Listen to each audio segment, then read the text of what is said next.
the Cannabis Business Coach. Hi, Mike Z here, author of the Cannabis Business Book, and you're listening to the Cannabis Business Coach podcast, where I chat with and coach the highest performing entrepreneurs in the cannabis industry. Hi, Mike Z is. Hi, Mike Z is. Hi, Mike Z is the Cannabis Business Coach. Hi, Mike Z here, and today on the Cannabis Business Coach podcast, I'm joined by the young OG, Larisa Bolivar, who is a woman with many titles, including founder and CEO of Bolivar Hemp Company, founder and principal of Bolivar Consulting, the founder and executive director of the Cannabis Consumers Coalition. And, you know, along the years that you've been in this industry, and community, you've done so many other things that, you know, maybe we'll get into a few of them. But really someone who has not only put in years and years and years of energy, effort, passion, and work into this industry, but someone who has succeeded along the way and has had longevity and persevered and continues to be a force of change in the cannabis industry. So Larisa, I'm so thrilled to have you here today, and I would love if you could do a little more detailed intro and share your story, and we'll go from there. Okay. I do give you permission to cut me off at any point because it's a lot to fill in. The long and the short of it is I've been in cannabis for 20 years, just shy of 20 years. I've been a consumer almost 30. I'm 44. I started consuming shortly before my 16th birthday and discovered right away it was medicine. I had a very traumatic childhood and was not that great of a student. And then I started smoking weed, and contrary to what everything I was being told by DARE, I became a good student. So I was like, they're lying. Something. All of a sudden I was like enthusiastic about doing homework, and I still am to this day because I'm a nerd. But anyhow, I didn't know I was a nerd until I started smoking weed. So imagine that. Right. But that actually has been, you know, the undercurrent of my activism this whole entire time. And I'm from DC. I was born in DC, and I grew up in Arlington, Virginia, and Falls Church City, where I went to school, in George Mason High School. So I grew up in a very politically charged community. The high school I went to, a lot of the kids that I graduated with, their parents were in diplomacy or you know, things that we can't talk about, and you know, just all kinds of interesting stuff. But what that meant was the school I went to, which was semi-private, was just very much into issues. So I started my career early as a technical recruiter just a professional career as a technical recruiter, staffing contracts in the DC area, predominantly government contracts. And then still able to smoke weed though, because I didn't have to have a clearance to staff high clearance positions, if that makes sense, you know, because I wasn't working with sensitive data and I didn't have to have it in order to interview people. So but that's also how I found out a lot of people in the DC area do consume weed, and it's like this big weird secret in society. And so I moved to Colorado. My ex-husband had moved here in the late 90s. He's from Virginia. He was my weed guy. He convinced me to move out to Colorado in 2001 after they legalized, and he was already growing. So mind you, my mom was in law enforcement at the time, and my dad is an immigrant from Peru. And a Bolivar, and that's a whole other book and conversation. So, but my family basically moved here seeking asylum because of the drug war. So my dad did not want me to be involved in anything with drugs. So I didn't tell my parents why I was moving to Colorado. I just moved to Colorado, and they're like, oh, okay. And so, because I had a really nice career and what have you. So I come to Colorado, and there was nothing. There was no program. There was just Amendment 20. It just passed.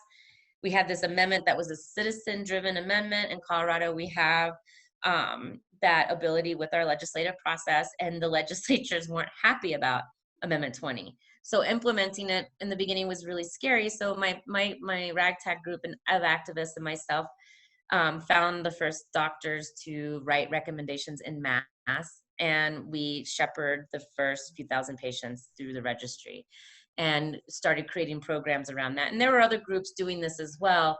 Ours just happened to be the loudest and most organized because Ken Gorman who was helping us also help pass Amendment 20, and he founded the Denver 420 rally, the original one, which was an activist rally. Now it's a festival. It's completely different owners and what have you, organizers. And so through that, we created a dispensary model in Colorado. I had one of the first dispensaries in the state in Denver called the Colorado Compassion Club. And that's during that time I got raided, I got home invaded, and then I was constantly harassed by police. So I dissolved that, went back to Virginia in 2008. Still stayed in cannabis, and this is really important to mention, I worked at a company named GridPoint, which had $1 billion valuation, where the CEO, yes, where the CEO, it's a clean tech company.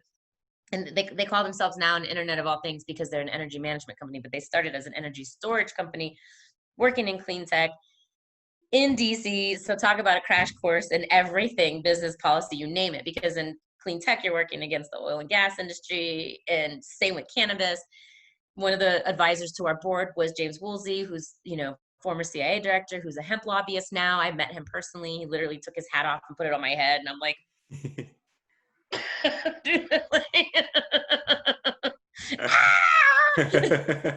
which is crazy because, my background's cannabis. And I'm like, how am I in this role? But that's how, and that's how close, that's how big cannabis is. If you can just imagine, that's why I freaked out. I was like, this is big. Whatever we're doing is big.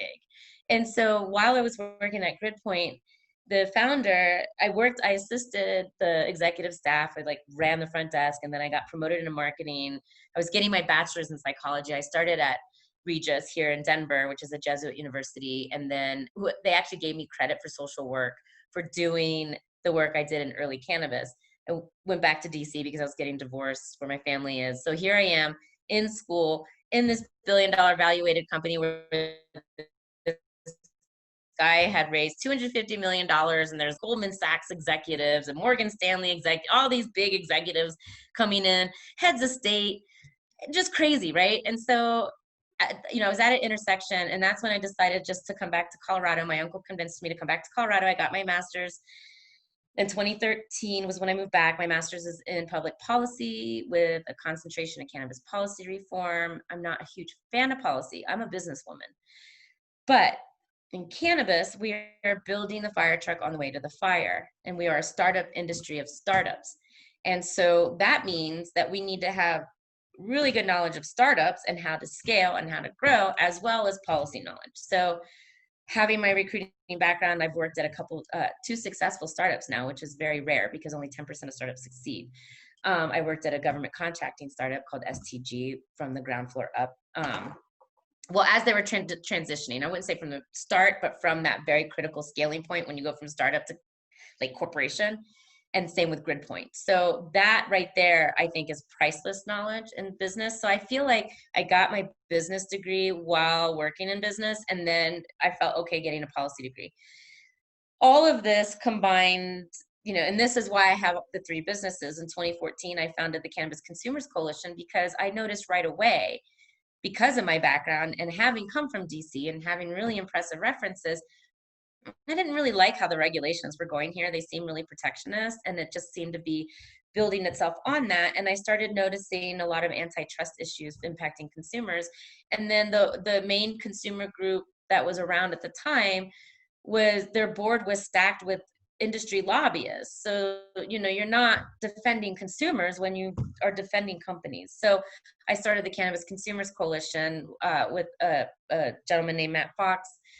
And it's a tough business because we're like a watchdog for the industry. And then people get mad at me and they're like, well, who are you to do that? Well, I'm the person that I'm on the cover of newspapers with my last name. You can look me up, Larisa Lawrence. It used to be LAWRENCE. I was on the cover of the Rocky Mountain News in color in 2005. Before all these people rushed in, I'm that lady. I'm the lady that people open the door walking in the store and they're like, oh, it's the weed lady. That's me. People don't, and we talked about this before the podcast, it's hard. A lot of people don't want to share history right now because of the egos, but there's reasons why I have the Consumer Coalition. It's not because I'm arrogant and narcissistic and think that I'm just going to bully people and call them out. No, it's because I have a business background with a policy background. And I'm like, no, this is not how business should be done. So that's why I founded the Consumer Coalition. I've been consulting in cannabis since 2008. When I dissolved my dispensary, I had already actually up until that point been working, doing, like I did all of our communications, and then I started writing for the 420 rally, and I started building on that. And then that led into business consulting, where like in 2010, someone asked me to write a business plan. And I remember there not being the fact book and all the other data that we could access now. And I had to use everything from my head, but I know the market so well that I can predict it now. So much so that, I mean, I have investors on Facebook and LinkedIn that are just like, hey, messaging me like, what do you, and I'm like, I can't, I mean, like, you're going to have to pay me for this information. So, and then that grew into that's Boulevard Consulting. I have another consulting business and a business partner, but she and I have been so busy consulting that we haven't even launched our webpage yet. And that's called Cannabis. And she's an attorney, a business attorney in Chicago. And she just applied for one of those licenses and didn't get it. And so now we're embroiled in that mess. But I founded Boulevard Hemp in 2018. Not that long ago. And the reason being was, I heard rumors about myself recently that I failed in weed and now I'm in hemp. And I'm like, no, I have to bat people off when like consulting. Like my business partner dragged me into consulting because I stopped doing licensing. Once I saw that it was corrupt, and I saw that back in Nevada, the second round, I'm like, I can't. I want the end of the drug war. Yes. I think those rules are stupid, but I support antitrust, I support an ethical industry, period.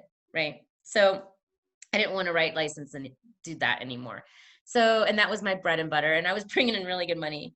And she convinced me to go back because I have, my significant other is a 30-year cultivator and a master, he's an extraction artist. It's stupid not for us not to consult. So yes, I'm still doing that, and I'm still quite successful in that. But I launched Boulevard Hemp Company because I have a huge family. I have like 100 cousins. I have so many people in my family that will never, ever, ever, ever, ever, ever try a full THC product. But all of them, it seems, were asking me where to get hemp products. So I'm like, well, hell,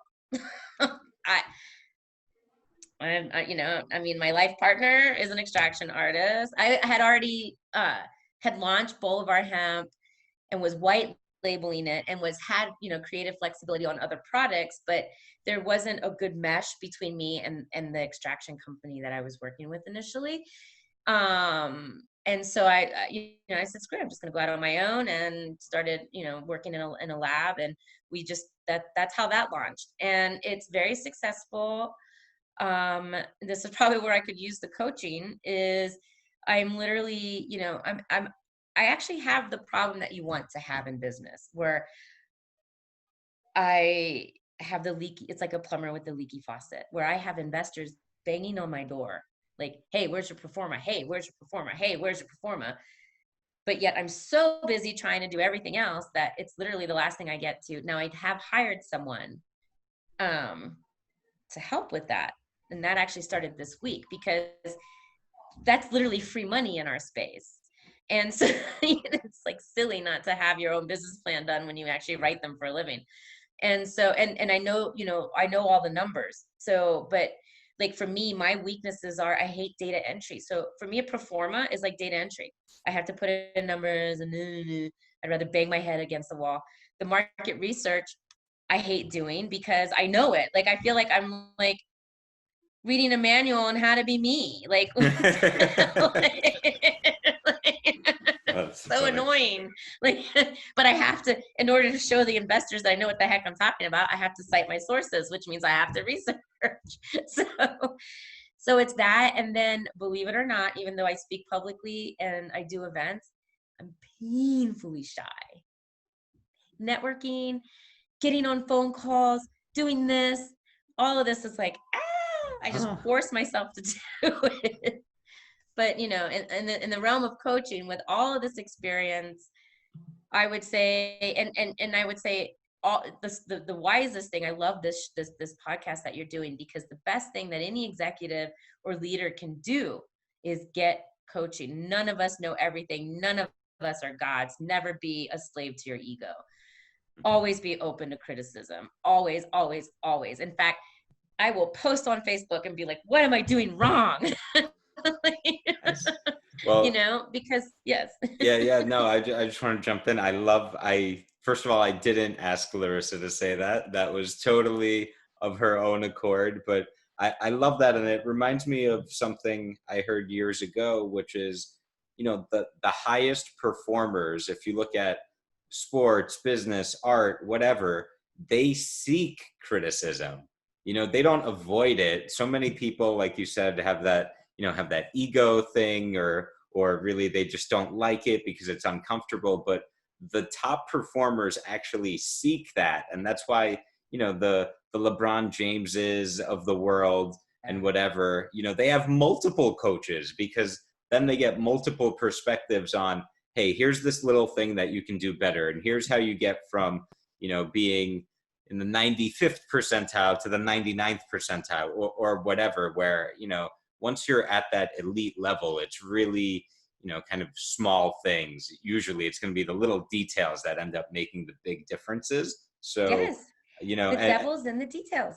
Absolutely. And then, you know, there's one other thing you said that I love, because I completely relate to this, which is, it's so easy sometimes what we do for others, that comes so easily or naturally, to do for ourselves. So sometimes is just so difficult. And it's like this, I can't quite understand it. I guess we're like, you know, it's like you're too close to the elephant or something. So, you know, it's, I don't know, but I have that same thing. Like, you know, I can't coach myself, you know what I mean? Like, it's, anyway, Larisa, I want to ask you a couple of questions, because you have so much experience in this industry, and not only so much experience, but it's so multifaceted, from the business side, the advocacy side, political reform side, you know, all across the board, ancillary, plant touching.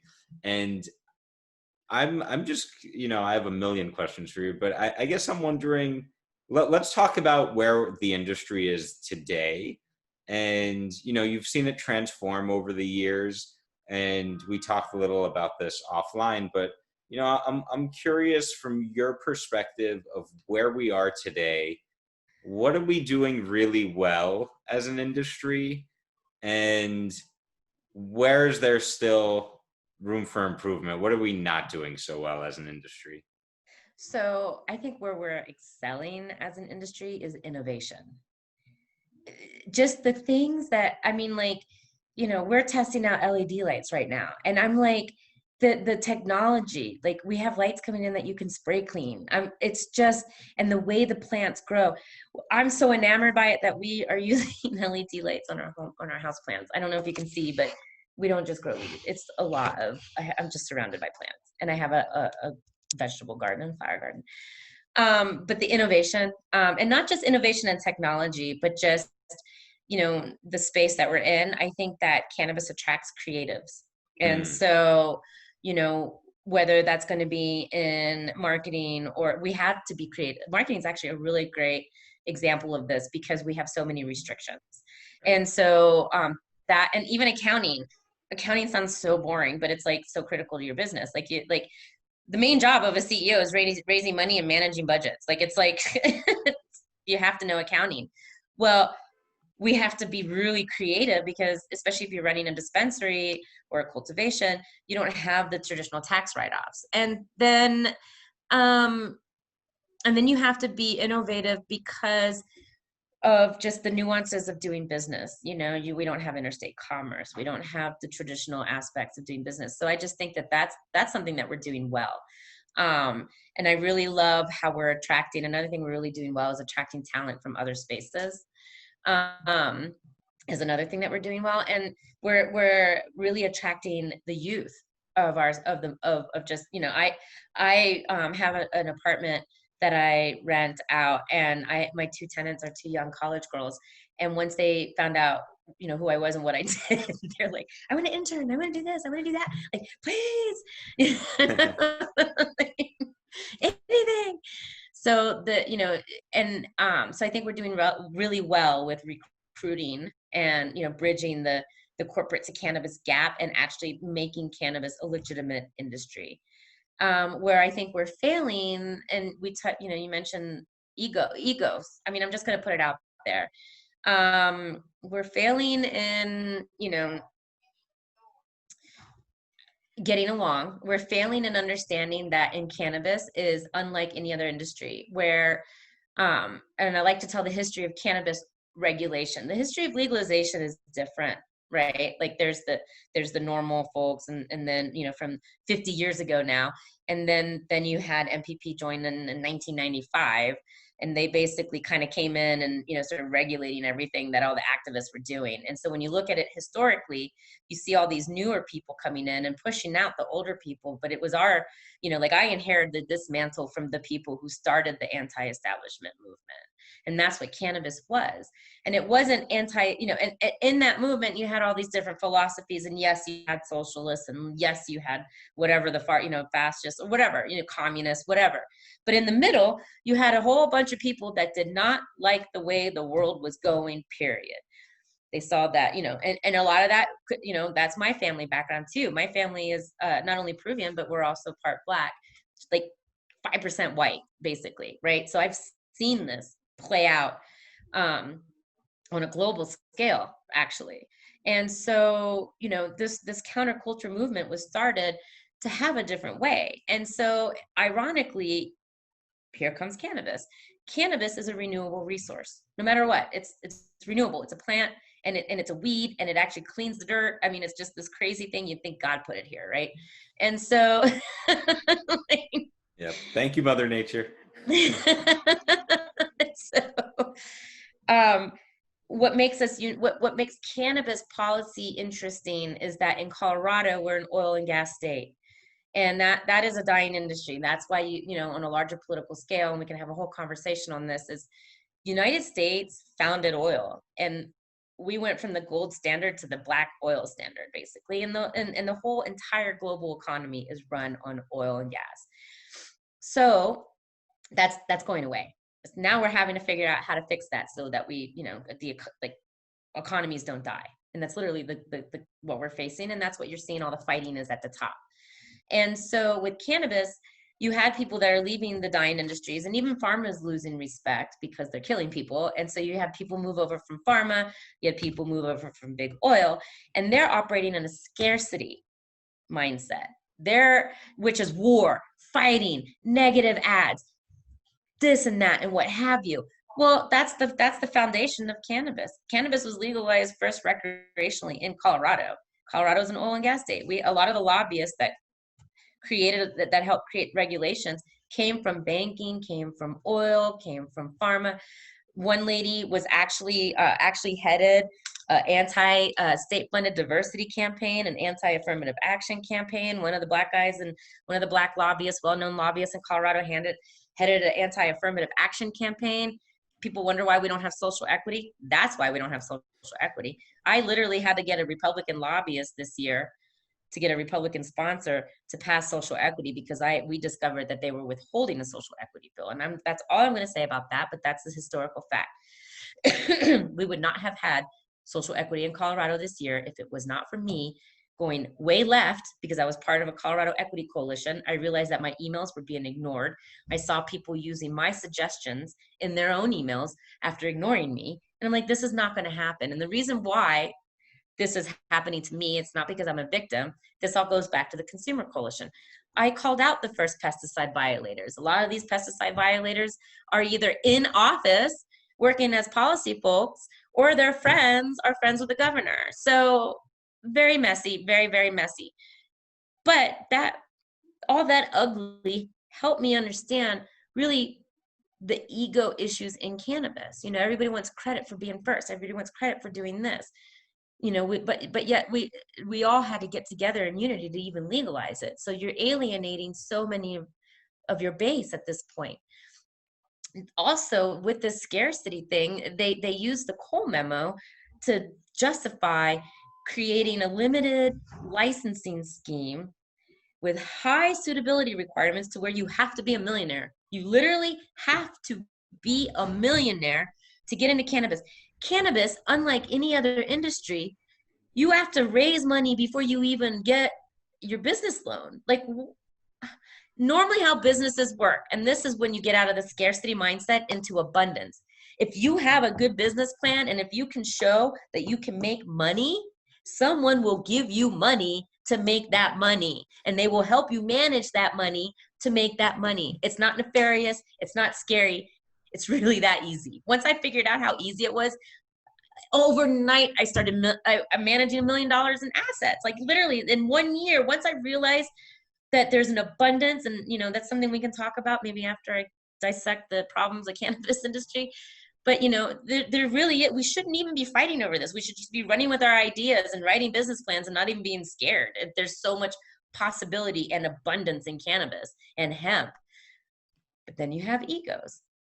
Now, 30 years in cannabis, I do use cannabis spiritually. I have actually studied, that's actually a private personal passion of mine is religion and religious studies. I'm very spiritual. And cannabis is an ancient sacred herb that was used to work on the mind, body, and spirit. This is why it brings homeostasis. So we have all these people that are running around, they're using it for their bodies, but there's a mental health stigma. So people just don't even think about using it for their minds. You're using a substance that is literally meant to connect you to your higher power. So every negative thought, every positive thought, everything you do is being magnified with cannabis. So now we have this ego issue. This is what I see on a higher level. We have this undiagnosed ego problem with, coupled with the green rush, with the mentality of a gold rush, which basically slaughtered all the Indians in the United States. And then they're trying to bring this mentality into cannabis. It's not going to work. Cannabis is not oil and gas. It's not big pharma. You're never going to have 5 people control the whole thing. But that's what's happened. So now you had all these overly restricted, fear-based regulations that very smart lobbyists learned to manipulate to the advantage of their clients, who then took that model and spread it around the rest of the country like it was the best model. And now we have a monopoly. The Cannabis Consumers Coalition just came out with a report, and I can't get any media on it because we have issues with the Arizona bill. There's 5 companies paid for the whole dang bill. 5 companies paid for the whole bill. And I know what I just went through with social equity. I mean, literally, it was that ugly. The protectionism is that ugly. When you follow the money and when you follow it really closely, it does not look good, because the companies that are monopolizing Arizona monopolize Illinois, and one of the head companies that monopolize Illinois, a well-known consulting firm, wrote their initial applications, and they're all connected. Which this is me having a master's in public policy with a concentration in cannabis policy reform. I graduated in 2015, all new knowledge. This is just me being me, right? I'm not a federal agent. I'm not a cop. I'm not anything, right? Now, if I already can see this, guess who's looking at our industry right now? The Justice Department. Guess what the number one thing is that they investigate? Corruption. So here we are, these handful of people who thought they were entitled to create regulations around an entire industry because of their ego, spread this very illegal model that is unconstitutional to the rest of the country. Now, if we don't fix this ourselves, the feds will come in and fix it for us. And we can't even legalize legally. Well, they're going to say, well, you can't even run the industry legally. So we need to clean this up. This isn't me going after my competitors. This isn't me being ugly and hateful against 5 people. Not at all. This is me having been in this game 10 years prior to these people who came in, being like, no. This is not how we're operating. And I'm not the only one saying this. I'm just really loud. And my media has always been organic. You know, I do send out probably more press releases lately because I've been really active working on policy. We have a 501c4 that we're building. We're allowed to do that now. But you know, in the reality for me, I'm looking out for the greater good for the greatest amount of people. And we need to get into the abundance mindset and realize that we can create from possibility in cannabis. It doesn't have to be the scarcity mindset. This infighting, we need to honor the OGs. By not honoring the OGs, we are creating more harm. And if the intent is to eliminate harm and to repair harm, and that's the whole conversation with social equity. And that's why I put my freaking staff down and was like, no, you're not using social equity for your greedy, egotistical ends. You're not. The buck stops here. Because you can't manipulate that conversation, because that conversation means creating a level playing field and repairing the harm, in cannabis specifically, repairing those harms. So you can't talk about repairing those harms and then doing a media blockade on the freaking OGs that risk their lives. Like, you can't do that because it will come back. I am not the only person. Put it this way, I am the person who spoke up. And then all the OGs who were afraid to speak up, I'm talking some really powerful people who have been quiet, have been coming to me. So, I mean, that's the reality. They can shut me up. Heck, somebody could kill me tomorrow, but there's going to be a whole army behind me. And there's a person ready right now to tell my story and to tell the rest of the story, because I made sure to ensure that this truth was told, because truth to power is a very scary role to play. But in our space, for survivability, not just for our own businesses, but for the industry that I literally was raided for, home invaded, you know, so I experienced violence to get this done. And I will not let a handful of greedy people who, you know, one guy who helped write the license for one of the big companies in Illinois calls his other company in cannabis. He tells the public he's not in cannabis, and now he is again. And it's standard cannabis or standard something. Well, okay, dissect that. Standard oil. We literally have people with the mindset of trying to take over the entire thing. And all you have to do is deconstruct their behavior and brands. It's easy for me to do because I have that training. But like, we need to get ahead of this, because these people also have a lot of money, and the media is sucking up to them because they're paying all the advertising. So now in cannabis, not only do we have illegal licensing, unconstitutional licensing, an essential heist of customers, because this, unlike other industries, the cannabis industry was already well developed. It was just duty free. That's awesome. But it was the $1 billion plus unquantified industry, when that is the incentive for someone to come in and be like, hey, activists, we know you've been helping these thousands of people for all these years, but we're going to make it so that we're going to just take them. We're going to write a license scheme that you can't come and get them back. And then we're going to try to write you out of history. That's literally what's happening. That is not me being paranoid. That is not me being, you know, a whacktivist. That is me being a very professional, very successful businesswoman and policy worker who has successfully passed laws, who is making this claim, you know, that is substantiated by so many other people that you just don't even see behind me, but they're there. Right. You know, they're just, you know, I'm just loud. Well, I appreciate it, because somebody has to speak up, and, you know, especially saying the unpopular things or the controversial things or the things that may not make friends is especially necessary and a courageous act. So I appreciate it, and I thank you. And I just want to respond to a couple of things you said, because it's literally like the same principles that I put in my book, my latest book, yes, the Cannabis Business Book, which is this is a new one. And Larisa, fun fact, was in my first book. You know, she was one of the originals up in, you know, this antique. You can't even get this physical copy. This is an antique, but here's it is. One. I have one. Nice, yeah. It's maybe it's a collectible one day.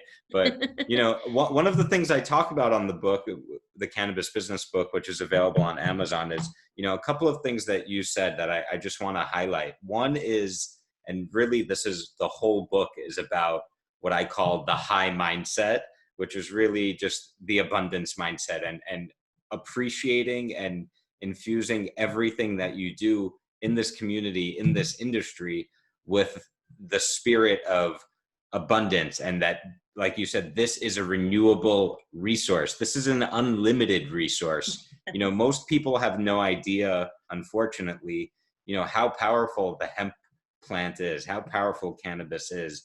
I make the argument, I get into a little bit of history of, that basically this plant has sustained human life and allowed humans to sail the seas, to feed themselves, to all of this stuff that without the cannabis plant we would be probably still in the cave playing with sticks trying to make fire.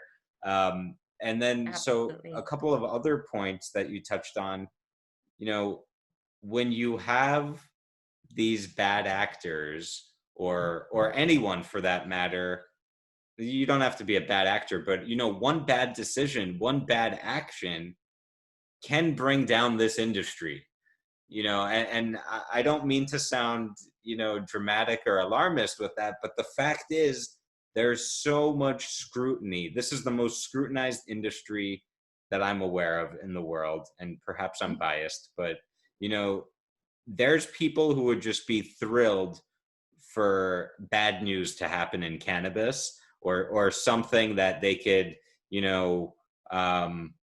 throw the baby out with the bathwater and say, oh, hey, there's so and so did this bad thing, so and so was corrupt, so this whole industry is corrupt. And then you have another whole propaganda campaign like just say no, or whatever. It's that easy for things to be flipped around and for the whole industry to suffer because of a couple of bad apples. So I think that's something that's crucially important, and because of that, it's one of the things I argue, and this is partially inspired by you and your work with the Cannabis Consumers Coalition, is that we need to police ourselves. We as an industry, as a community, have to not only self-regulate, but also hold ourselves to a higher standard than anyone else can expect or hold us to, because the risk of, if somebody messes up, it could ruin things for everyone.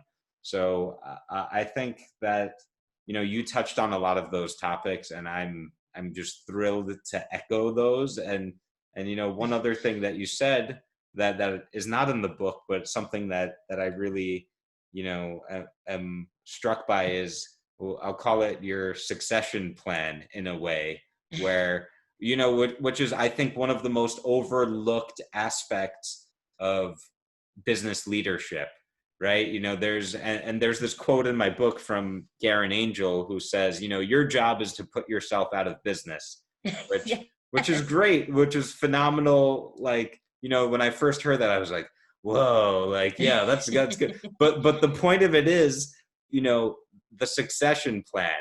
How do you replace yourself and keep things moving, and really build something that will keep contributing, keep functioning, keep growing once you remove yourself from it? I think is one of the most difficult and yet important aspects of business, and doesn't get nearly enough discussion, honestly, because few people even get to that stage.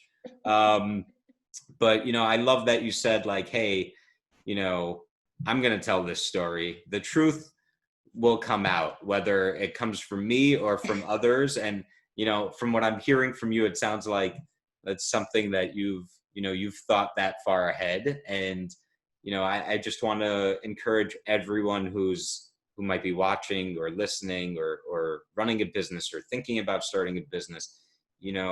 You have to plan for success. That's kind of almost the definition of succession. It's like, what happens? It's not the end. People are like, succession? You mean I have to plan for what happens when I die? And it's so drastic that they ignore it, like people ignore their wills, right? Right. No, if you're a business person, you need to have a will and a succession plan. And that is literally what happens. If anything happens, what if you want to retire? You get tired. Who's going to run everything for you? Who's going to, you have a legacy. So many of us in cannabis don't even realize that we are living legacies. It's not just me, it's you. Look at I'm so thrilled that you have another book, by the way. Like, I am buying it right now, and and I'm sorry, I just now started getting back into LinkedIn. I got sucked into Facebook because of the activism side. And then I'm like, oh wait, this is where all the knowledge is at. You got fighting, knowledge. And so, but, and and it's funny because it's funny that you bring that up, because I've literally been doing that also, just reaching out to family. I reached out to my sister, like, do any of your kids, are any of your kids interested in cannabis? Would they be? Well, I don't know. And I'm like, just trying to figure out, I've got this, this thing that I have to pass to someone. Otherwise it's just all going to fall apart. And so, that's literally what we've been doing. I had a conversation this morning with who I would put in charge of Bolivar Hemp, who, I'm literally, he's like a son to us. And he's working at another lab right now, and going to be coming back to our, we just moved. We had like a lot of moves recently. And his biggest problem is that he's too good of a manager, and he's threatening his management. Oof. He's that good. He's like 22, 23. And so, sometimes it's not your own family you end up grooming. But it's so important. And the reason why I got into even that thinking and pattern is, again, it goes back to GridPoint, like working at GridPoint and watching Peter build the company and watching the people helping him build the company. And again, we're talking about all the big names in New York, all the big banks, and investors. And so, and there are nights that I was up till 2, 3 in the morning at the office doing the board decks myself. So like literally learning the meats and potatoes of this company just by doing work for them. And that was something that was really big that I never learned in business before, where I was helping organize, like building a trust for the CEO and building, and I'm like, what's going on with, succession planning. So these things are very important. This is why business people will have a separate trust to house your assets, and then have someone completely not you manage it, because you're not personally attached. And then you don't have to worry about your family. And I mean, it's actually very, very important. And it is planning for success. And, for me, success, in cannabis was not an overnight thing. And that's the other thing that I think that people have to understand. What does success look like in cannabis? And that looks different to every single person. What looks like to success for one person could be having their product on every single shelf in every single store in every country of the world, right? What looks like success for someone else could be passing that monumental bill that saves millions of lives. We just don't know. But we have to realize that regardless of what we're doing, there are people that benefit from what we do, and we have to look out for those people. And cannabis is movement. Like, this is something that I inherited. It's funny, a lot of people call me a young OG. I'm only in my 40s. OGs are like in their 60s, 70s, 80s. And that's because my mentor was murdered. And he literally handed me and a handful of us, we were his succession plan. It's plain and simple. And it was really ugly. Like when he was murdered, my ex-husband was interviewed as a suspect. He didn't kill him. Nobody had in the circle anything to gain from his death. And,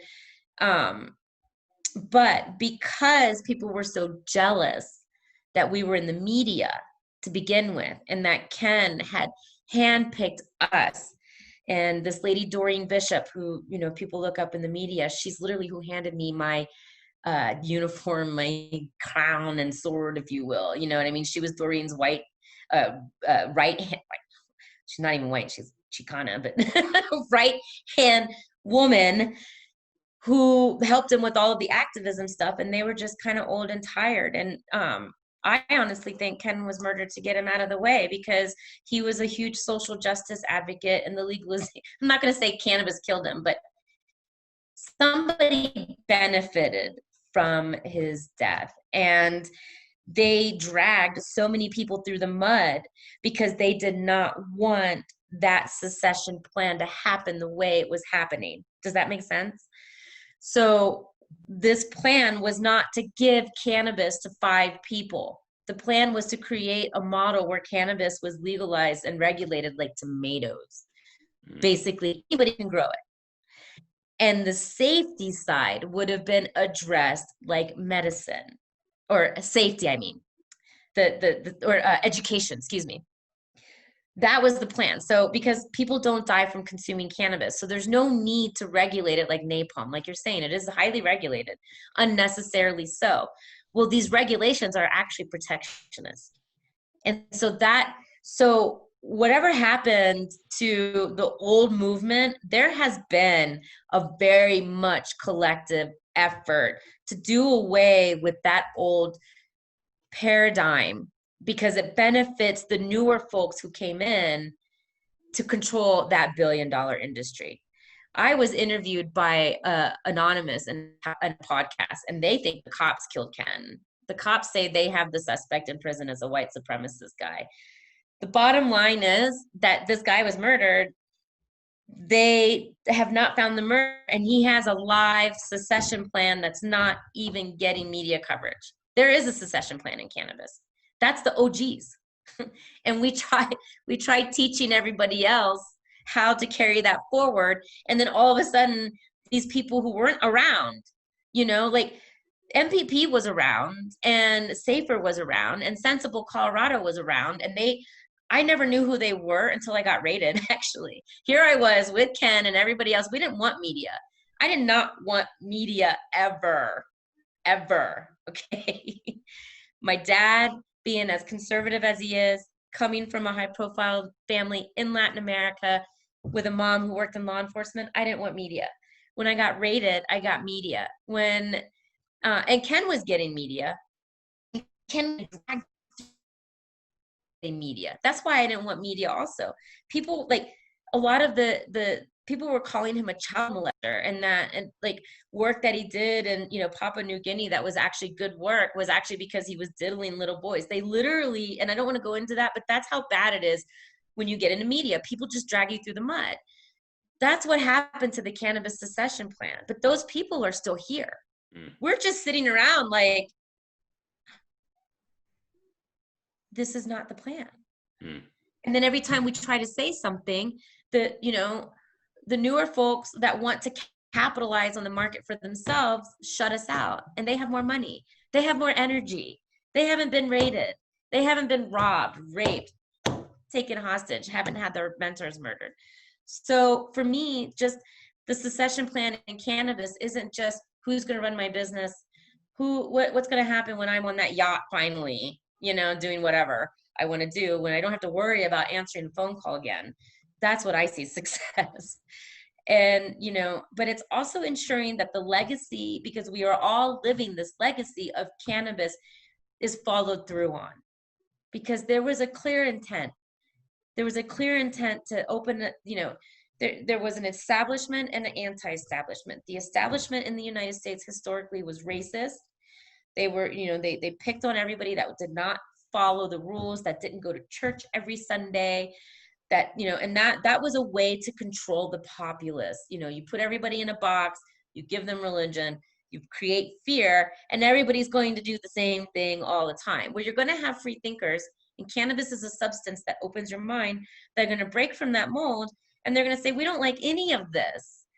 And the thing is now we're at a point to where we did not fulfill the goals in the secession plan of this movement, which probably would have rescued our country, from the state it is now, because now you have a whole generation coming up that hates capitalism, which is insane to me. It's absolutely insane to me, because I love capitalism. I love the fact that I can be industrious and someone will give me money for it. Capitalism is, when you strip it down to its bare bone basics, is someone getting rewarded for their behavior. I have a degree in psychology. The best way to have the best behavior out of every single person is a reward system. Punishment doesn't work. It's reinforcing negative. This is just this is so basic to me because it's so basic to psychology, right? Capitalism is that mechanism to reward behavior, and it also ensures democracy because everybody votes to elect representatives to kind of represent their shares in this country, right? It's not the perfect example, but I just kind of stick with me here. So, and that is how we ensure our democracy, right? Is through capitalism, through rewarding behavior. Socialism is what cannabis is right now, okay? Where you have like three people office grading papers, and then you have those companies giving the money saying, hey, put my paper up, because you have the winners and losers, not the actual business people. You have someone literally, this is what happened to me, actually. I'm literally credited for founding one of the first dispensaries in the state, but I did it pre-licensing, right? So years ago, I get the Denver Business Journal in my office in Virginia after I left Colorado. And I'm seeing there's a couple that's being heralded as the first dispensary owners in Colorado. That pisses me off. So that actually made me mad, because this couple tried stealing my business. Long story short, I contacted the Denver Business Journal. I send them all my filing paperwork, newspaper articles. They print a retraction, and they literally print in the retraction, correction, the Cannabis Consumers Coalition was the first dispensary in the state of Colorado. That I can send that to you in an email. Like, that is a historical fact. People tried smearing the Colorado Compassion Club by trying to make it like we killed Ken. I'm friends with Ken's family. Like, they are like family. I did not kill him. But that's, I have attorneys that will defend me and say that we were the first in everything. And then you have the people that came in afterwards to take it away, say, oh, what? They weren't the first. You know why? They will say I wasn't the first. They will literally say, oh, well, this was their argument defending the other company. Well, they got their license. And I'm like, okay, well, so are you telling me that if two people run a race and one crosses the finish line, that the person that stays and signs up for another race is actually the winner? Because that's not how it works. That's funny. So I do have some cannabis attorneys that will argue that I was the first. I don't say that because of the egos. I don't know who else was around in Colorado. I have people that get mad, but at the same time, my mentor, who I got this secession plan for, was the guy who got all of this started in Colorado. So I can speak to all of this. I can have a nonprofit that polices the industry. I can. It's not an arrogant thing. I literally feel Ken's spirit saying, what the hell? 5 people can't control all of cannabis. That's insane. That's insane. Hemp alone has $1 trillion economic impact. Now, business people, they what that means to non-business people is you have your market share, and each company, each industry has an impact on other economies. So if hemp can replace oil, which it can, and it can make plastics and it can make other things, then you are literally looking at an industry with $1 trillion economic impact. None of us should be fighting. Not at all. It's actually stupid for any of us to be fighting. We should all be encouraging each other. I have plenty of other hemp product companies that I'm friends with, and we have our own lanes, and sometimes, we have similar products. Let the best man win. It's a race. It's not, when did competition turn into lying, hurting people? Whatever happened to clean sports? Why can't we instill that? We have the opportunity to create a whole new paradigm on how business and industry is conducted. Let's do it. Absolutely. Let's do it. Couldn't agree with you more. I say the same stuff in the book, where it's like, there is more than enough cannabis opportunity and wealth potential, like, for everyone. And in fact, if we, again, it's that kind of scarcity mindset of, or the, what is it called? The word's escaping me, of the zero sum game, where, yes, for me to, if someone else is winning, then I'm losing, or for me to win, someone else has to lose. When in reality, if you pay attention to the cannabis plant, I believe it will teach you that, we have everything. This plant, between this plant and like a few other plants, we have everything. Like food, water, this plant, and we're good. Everything else is just really kind of nonsense and ego stuff. Larisa, I want to ask you, what is your highest power? What is it that's allowed you to persevere and survive through all this stuff you've gone through and still succeed?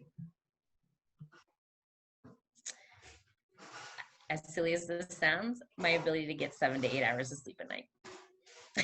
It's literally some CEOs thrive on just 2 hours of sleep, but and knowing my schedule and knowing my limitations, but that all kind of plays into itself, but really just having that reset and waking up every single day like it's a new day, I'm not exhausted from the day before, I think helps. I mean, I really think that that's it. And the support,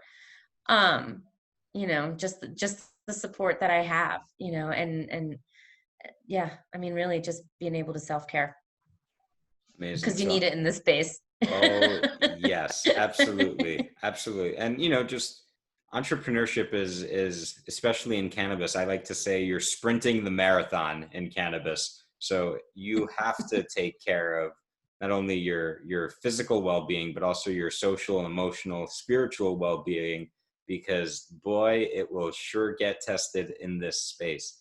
And Yes. so I'm hearing that your highest power is your ability to renew, renewal, rest, regeneration, and just maintaining that level of enthusiasm and commitment.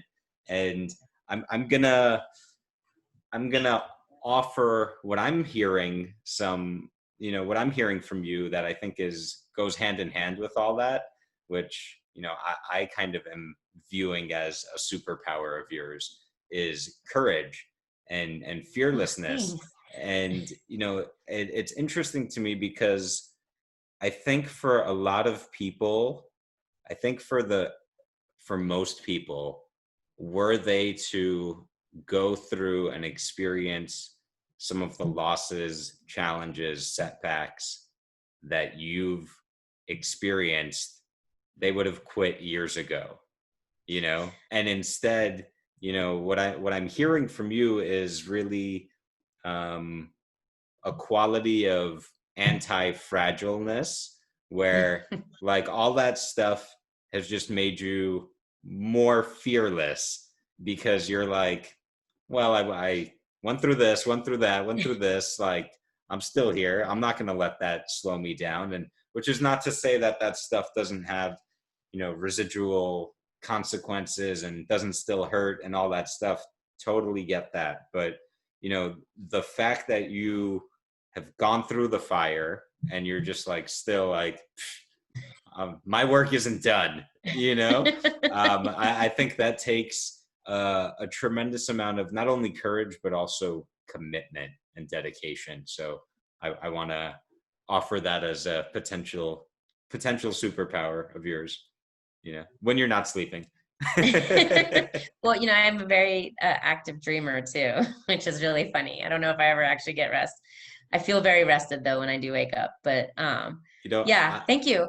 The courage thing is, and courage is moving through the face of fear. So there's definitely been moments where I've had tremendous amount of fear, but nothing in comparison to what I used to fear before. Nothing like the night I felt when the cops were in my house and I was getting raided.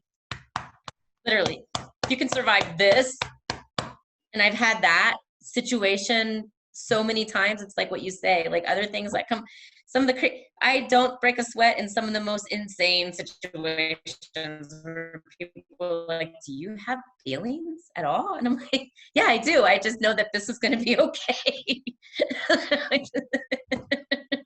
Things that do worry me, climate change, that actually scares the shit out of me. Right. I do worry about things, but they're more existential. And I do think, call me idealistic, but I do think that hope is what also keeps me going. But I do have hope that cannabis and hemp is going, in particular, is going to address a lot of these crises that we're facing now as a society. And, I do think that, I used to tease all my hippie predecessors that, handed me off this mantle about, the age of Aquarius and what have you. But I think they were onto something. I think that we are experiencing a new growth in, just humanity. And I think that as we shift out of other paradigms, cannabis looks to me to be like that lead. I can't see it any other way. I agree with you. you. Thank you. And oh, please. And I think one of the toughest parts for me in my cannabis journey has been maintaining that idealistic vision or that optimism and that hope and faith that cannabis will persevere, and that, because I see it as also, like you mentioned, climate change, like hemp is a big part of that solution. And for me, I over the years have sometimes my faith and optimism has wavered because I've seen a lot of the stuff you've described where, industry dominates the community values or the counterculture kind of legacy, heart and soul of cannabis. And, there are moments where I was like shit, we're fucked, industry, this is going to be Yeah. like any other industry, and it's just going to be exploitative, and, like humans are doomed. And, it's been, I've been there. Trust me, I've been there too. right. And I think that's a big part. I think that's almost par for the course if you're in this long enough, where you're going to see, some things, at least in the short term, it seems like things aren't moving in the right direction sometimes. And, in those moments, I've found it helpful to remind myself that, like you said, cannabis is a sacred plant. I believe this plant is more magical, with more consciousness than most people give it credit for. And, perhaps this is like woo-woo hippie spiritual philosophy, but that's okay. I think in the long term, the plant won't allow these exploiters or whatever to win, because I think it's going to take, I don't know. And if they do, like, kudos, I guess. But like, I think it's going to take a whole new level of like brainwashing and corruption to get people to consume, like, Costco weed or Walmart weed or whatever. And, I think there's always going to be a demand for, I guess, cannabis with integrity, cannabis that's truly compassionate, from, grown by people who believe in it, who have, uh, for whom it's a calling and not just a cash crop. So, I'm optimistic that the light will persevere. And, even I feel like even if humanity implodes, or if we destroy ourselves, cannabis will keep living, and will survive. So we won't ruin it all, I don't think. But anyway, I want to shift We'll ruin gears. ourselves first. We're doing good at that, actually. Oh yes, we're we're like epic at doing that. fantastic. Yeah, it's amazing. If only that was rewarded in Followed by denial. Like if humans are good at anything, it's creating our own destruction and denying it. Right. Or just destruction across the board, not just for ourselves. But Larisa, I want to ask you one more question, and then I unfortunately have another commitment in a few minutes. So if it's okay with you, I'd love for us to do a part 2 where we can do the coaching and maybe chat some more about like other fun topics. But I love this. I'm so glad we got a chance to talk and do this, because this right here is where the hope comes from, because there's a lot of us like this. We just have to stick together and just keep that message going. And even if we have that in our head, as like in the back of our mind, we're still creating intention, and we're smoking a powerful substance while doing that. So before I let you go, I want to ask you if you have any advice for specifically for women or Black, Indigenous, and people of color who may want to get into the industry or participate in the movement, and may not have those millions of dollars that are unfortunately increasingly necessary to be on the licensed, plant touching side of things. So what I like to do, I like to use myself as an example for that because, I mean, Bolivar, hello, I deal with prejudice every day on all kinds of levels just by having a Hispanic last name. And so that can mean not even getting emails returned, looking for real estate and just, things like that, that people of color deal with, that seems to be magnified in cannabis because of the licensing scheme. And then what seems to be overlooked is the ancillary space. So, even if you want to be a licensed touching business, that licensing is a nuance right now that we're still working on. And this is definitely a long game. So what I would recommend is if you're already interested in cannabis, look at the ancillary market. Like I literally on the consulting side, that's been my bread and butter really this whole time. And now I'm unique because I have a long longevity in this, and I'm just kind of like an encyclopedia in my head with cannabis. But outside from that, there's so many other, if you're an accountant, become an accountant in cannabis, learn 280E. If you're a marketing professional, bring that into cannabis. If you're already in cannabis, find people, other people of color, make sure that you guys are holding each other accountable and putting each other's products up on your shelves. But finding the resources and getting into the licensing side is very challenging, and social equity doesn't look like it's going to happen anytime soon. I think we just have to deregulate the whole thing the way the licensing is done now, because you can't have the people who already won dividing up that pie. They don't want to share. And that's what's happening right now. So we have to figure this out on our own. Now, I literally made enough money on the ancillary side to pay for a bill to make sure that I now qualify to get into the industry as a social equity candidate. So be creative is what I'm getting at. Like, and I've coached a lot of POC in the space and women and LGBT oppressed communities in this space. And doing that, use whatever talent you have now. We have that need in cannabis. It's a brand new space. Clothing. You're a seamstress. Find some. Create a nice suit. Like there's so much possibility and creativeness. And if you're already growing and you're already selling, and you want to do it legally, start. That is probably the hardest part of. And I feel like this could be another show because.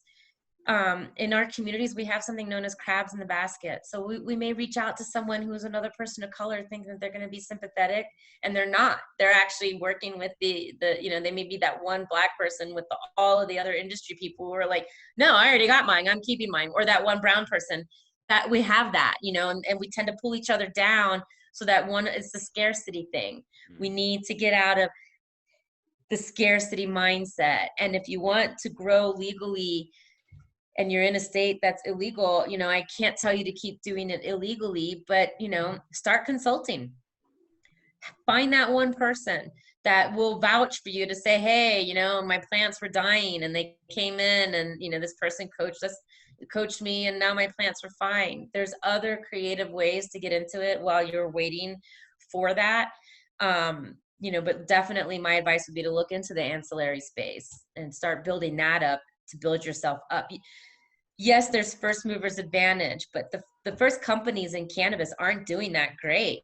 Like the big names, they're not. You've got all these investors throwing money at them to keep them alive, and they have horrible products. They're pesticide laden. They fall apart. There's just disgusting quality. So being first isn't always the best.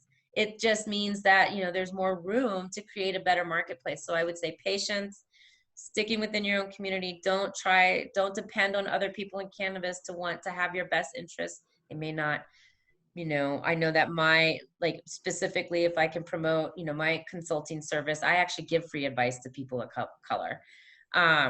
We will look at operating agreements, for example, for those getting licensing. We will look at operating agreements to make sure, we will look at the operating agreement for free to make sure, it doesn't look squirrely. But if we do find things that are bad or it needs to be renegotiated, then that's when we charge. But, there are services and there are people who want to help. Just be very vigilant and careful. Don't share all your secrets all at once, all that kind of stuff. Yeah. Awesome. Well, thank you for that. And I love that so much of what you said, including, that advice of take your skills and find a way to apply it on the ancillary side first, because there's no rush. There's, despite the green rush or whatever, you have to have a long-term approach, and cannabis is going to be around forever. So I love that you independently share a lot of the thoughts and advice that I offer in my book. And, Awesome. it makes me feel like, okay, I'm not crazy, because someone who's more experienced than I am agrees with my perspective. So, this is good. I feel validated. And I feel validated, actually, because I admire you, and I always have, as a thought leader in business and cannabis. And so I feel like I'm on the right path also because you wrote about it. So I feel like there's more hope, because if there's two of us, there has to be an army of us. We just have to kind of, draw it in. That's right. High minds think alike. Yes. And Larisa, thank you so much for coming on the show and sharing your insights. And I would love to have you back for a part 2 where we can chat some more and also do some coaching. And I'm sorry we couldn't get to that today, but we just have a lot of ground to cover. And I feel like we just scratched the surface. But thank you so very much for all that you do. And I want you to just keep rocking on and being that watchdog and helping the industry to grow in the right way. Yes. Awesome. Thank you so much for having me, Michael. And thank you for helping us have this platform to share. Awesome. It's my honor to do so. Hi, Mike Z is. Hi, Mike Z is. Hi, Mike Z is the cannabis business coach. Hi, Mike Z is. Hi, Mike Z is. Hi, Mike Z is the cannabis business coach.